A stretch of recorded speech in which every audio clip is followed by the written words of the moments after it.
Okay, it's a couple minutes after, so we'll get going. Good morning and welcome to our workshop on the Carbon Sequestration and Climate Resiliency Project Registry. My name is Amanda Hansen, and I serve as the Deputy Secretary for Climate Change at the California Natural Resources Agency. On behalf of the Resources Agency, as well as our state agency partners from the Environmental Protection Agency, Air Resources Board, and Department of Food and Agriculture, thank you for being here. We really appreciate your time and the opportunity to ensure that your experience and expertise is reflected in our approach to building the Carbon Sequestration and Climate Resiliency Project Registry, as called for in Senate Bill 27. Next slide. I'm going to start with a few important housekeeping items. First is to share that we are recording the workshop, and we will post the presentation portion on our website. The breakout room discussions will be recorded for note-taking purposes.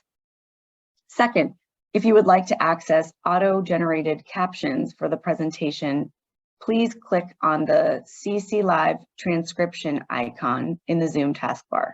And third, please choose your language of choice from the Zoom taskbar.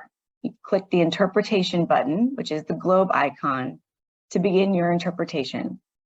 Spanish interpretation services are available today. Para acceder al canal en español, haga clic en el icono del globo que aparece en la barra inferior de la pantalla y seleccione Spanish. Next slide. So we have 3 goals today. We'd like to start with a short overview of what Senate Bill 27 calls for. We'll spend the majority of our time listening to your input on how to develop a successful carbon sequestration and climate resiliency project registry, which I will from now on simply refer to as the registry. And we will use this input to inform our approach to building the registry out. Next slide. Our agenda reflects the goals that I just went over. We'll start with a brief overview of the legislation and then launch into a few breakout rooms to hear from all of you. And we are very grateful to kickstart the overview with a few words from Senate Bill 27's author, State Senator Nancy Skinner, on her goals for this registry.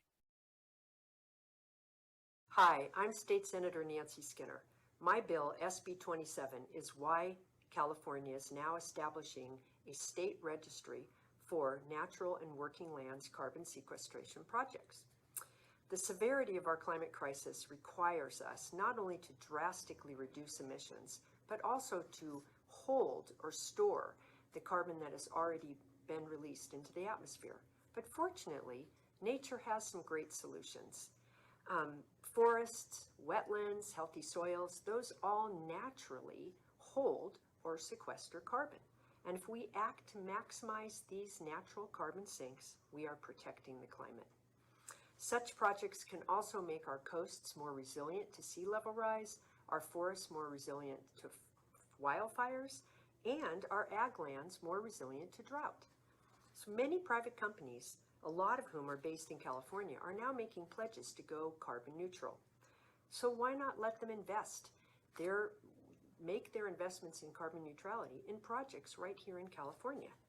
SB 27 directs our California Natural Resources Agency to establish a registry of carbon sequestration projects so that groups who are proposing viable projects can be matched with public and private investment.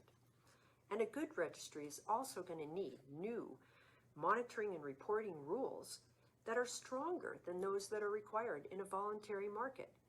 Perhaps not as strong as those that we are using in our cap and trade regime, but definitely stronger than that which is in the voluntary market. But I know our Natural Resources Agency is up to the task, and I wish you all the best as you work to implement this bill. Thank you. All right, well, thanks to Senator Skinner. And as she noted, the bill directs the Natural Resources Agency to work with key agency partners to create this registry, the goal of which is to increase the number of projects on our natural and working lands that deliver climate benefits. Next slide. The bill makes clear the registry can host nature-based climate solution projects, such as those listed in the first few bullets here on this slide, as well as direct air capture projects. Next slide. We want registry users to easily be able to identify projects in need of funding and understand the benefits those projects will deliver. This slide illustrates one way to do this. And I'll pause here just to give everyone a moment to take a look. In yesterday's presentation, we got some feedback that pausing on some of these slides could be helpful for the audience. So I'm going to try to be better about that today.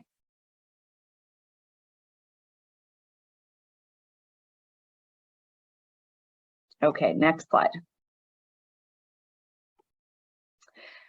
As we build out the registry, we are guided by 3 key principles: delivering on our climate goals, accelerating climate action, and adding value. Next slide. I'm going to spend a few minutes walking through how projects get on the registry at a very high level. Projects can be listed on the registry one of 2 ways. Pathway A refers to projects that applied for state support through an existing program and would have received funding had more dollars been available. These projects must meet CARB requirements and have applicant approval to be listed on the registry. Pathway B refers to projects that apply directly to the registry for listing. And I'm going to pause on this slide just to give folks a moment to take this in before moving to the next.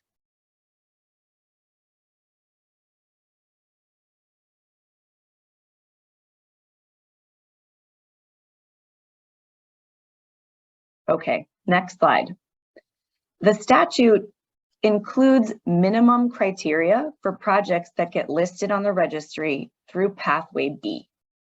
They must achieve greenhouse gas reduction or carbon removal. They must include monitoring and reporting of carbon removal benefits over time, and they must improve the state's resilience to climate change. The statute also outlines information Pathway B projects must provide for listing, and some of that is included here on this slide, and I'll give folks a moment to take it in before we move to the next.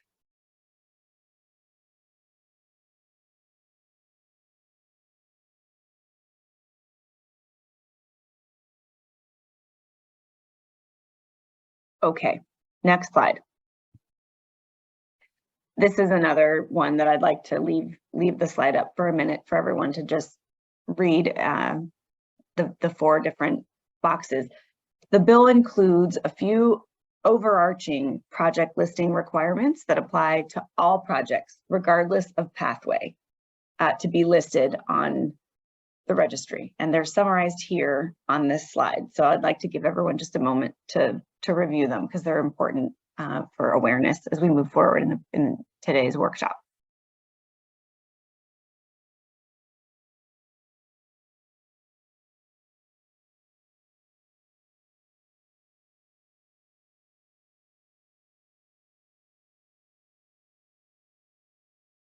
Okay, next slide.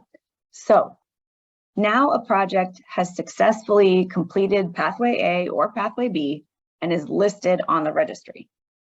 If that project is funded, benefits are tracked through monitoring and reporting data shared by project proponents. For example, the bill explicitly states CNRA must track carbon removal and greenhouse gas emission reduction benefits. Once the project is complete, project proponents notify CNRA. Next slide. The bill requires CNRA to launch the registry by July 1st, 2023. This slide outlines major components of our work between now and then at a very high level.